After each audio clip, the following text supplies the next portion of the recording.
What's going on there, guys? We back with another one, and I'm not going to keep you waiting long for this one, man. I'm going to come back and give you my thoughts at the very end of this video. Jay Williams is standing up for his Duke brother, Kyrie Irving, and he makes some phenomenal points, man. A lot of things that were far more egregious that was done in the media that they kind of turn a blind eye to. They're trying to double down and make Kyrie pay all these fines and all this, and the man done apologize. So, hey, check out what Jay Williams had to say, man. Jay Williams made some very profound points. Every day of my life, I approach it with a state of empathy, right? Regardless of what color, what creed, what race you are, I look at people as human beings. I think that's important. But life is always about taking a stand and holding principles. So I want to explain what I feel like my stance is as a black male in this world, okay? And conversations that I've had with my brothers and sisters in the black community. And I want you guys to empathize with it and hear me on it. So when I hear what Kyrie Irving has to go through in order to be reinstated, I'm appalled. I'm appalled. And let me give you examples of how I feel like we don't have the same energy and hold other people who have dealt with racial tropes accountable. So when Sarah Silverman does blackface, or when Don Imus says nappy-headed hose, or when Howard Stern calls somebody the N-word in the skit, or when Brett Favre takes money from the state of Mississippi, we don't ask them to get sensitivity training. We don't ask them to donate $500,000. We don't ask them to meet with the Black National Caucus. They apologize, and then you know what? The rest of the world moves on. But what I feel like is happening here, and that's how in the black community, like we've been told that's how the process works, right? Think about that, Bert. That's how the process works. Oh, somebody does a blackface. Oh, it was a misunderstanding. We got it. Okay. You know, is that person really racist? Probably not. Was it ignorant? Probably so. Okay. We understand it.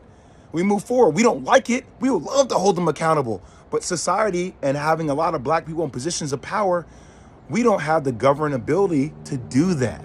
But what we feel like happens with Kyrie is even after an apology, it's not enough. We feel like there needs to be more. And a lot of people I've spoken to over the last couple of days talk about this thing. Older mentors of mine talk about buck breaking.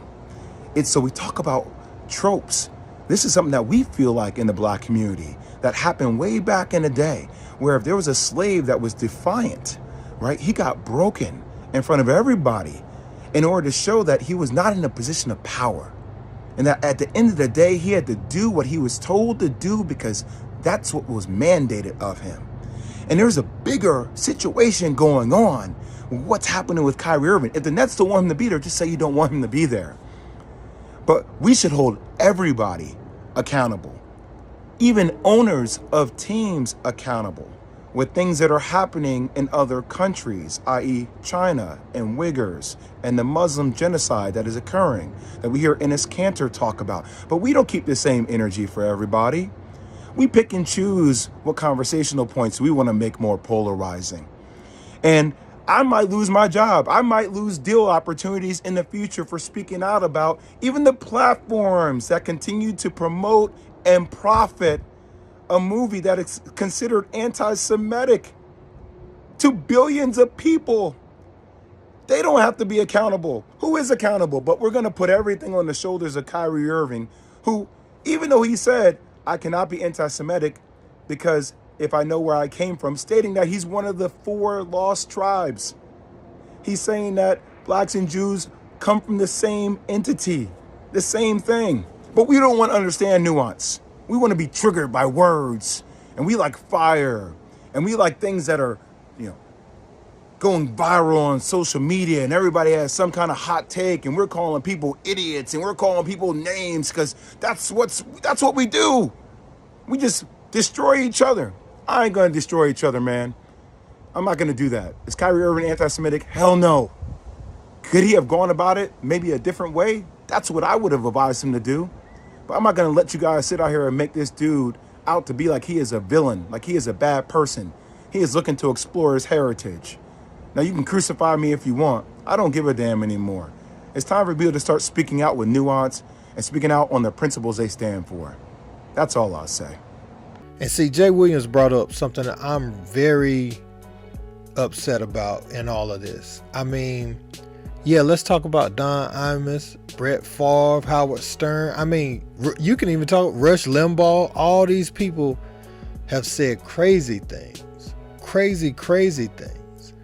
And it was downright racist, you know, and they ain't really denounced what they said. They said it and they stood on it. So when Kyrie says he apologizes, his team put out a big statement, you know, a big long statement about, you know, he's sorry about who he's offended and all of that. Man, that's it. End of story. Let's play ball. You know what I'm saying? Get him back on the court after that. But no, they want to hold this over his head. And the buck breaking, man, that's definitely what's going on. They're trying to silence this man after he said, if I offended somebody, I'm sorry. I mean, where do you go from there? I mean, what more can he do? All this training, all this mess they want him to do. Nah, man, that's not necessary. That's actually an insult to his intelligence. Like training him like what? Like he's going for a new hiring session or something. Like why would he need training? He said he's sorry. He saw the error, or I mean, I can't even really call it an error. He saw how it could offend people, so he just stood on it and said he's sorry. But he said he know where he came from. What they don't like is he saying he know where he comes from. In that speech, it's like they just want sleep sheep. That's exactly what they want. You know, let the man express himself and have his own opinions and do his own research, you know, in the world. That don't mean he can't educate himself or come to whatever conclusion he wants to come to just because he plays in the NBA. So, yeah, he denounced Alex Jones. He denounced any anti-Semitism. You know what I'm saying? But they want him to say, like, I mean, I don't know what they want him to say. They want him to kiss the ring, get on two knees, beg, you know, beg for his job back. And he's not, he ain't trying to do that, man. So Kyrie's done some things that I don't agree with, but this right here, man, this is really eye-opening to a lot of people. You know, they want to silence you when they give you that $1 million. They don't want you to ever say anything outside of what they're comfortable with you saying. They'll use you up for all these years, sell your jerseys, use your likeness and everything, but you can't say how you really feel in your mind. I have a problem with that. Hey, man, let me know what y'all think in the comments, man. I know y'all gonna have some good opinions from this think piece from Jay Williams, man. Yeah, don't forget to like, share, and subscribe. I'm out. Peace. It wasn't enough that he apologized. Now they're trying to rob, I believe they're trying to rob the man of his dignity. They're trying to make him grovel to come and get his job back. And I don't agree with that. A man said he was sorry. Hey, I was wrong. Yeah, I would have liked to see him. Hey, I shared a link to my page. It was brought to my attention that I offended a group of people. And for that, I would like to say I'm sincerely sorry. That was not my intention. In the hope of trying to enlighten and educate my people, I was disrespectful, I was disparaging to another group of people. Could have said that, Skip, and maybe it wouldn't have gotten to this point. They gave him this manifesto, Skip, of what they want him to. I'm like, now come on now, y'all guys love me. 6 things. Yeah, y'all going to y'all this. Skip. It's kind of like you build a relationship, and the other party say, well, okay, I need you to do this. I said I was sorry, but that's not enough. No. Now I need to rob you of something to put you to let you know. Because Skip, I need to. Right now, what Brooklyn's trying to do, they try to put him in front of all the world to see. You see what happens? If you do this, others, this is what could possibly happen to you. I don't agree with that, Skip. I think that's for me, that's a bit much. And I've been very critical of Kyrie. But I think what Brooklyn is doing now, that's a bit much.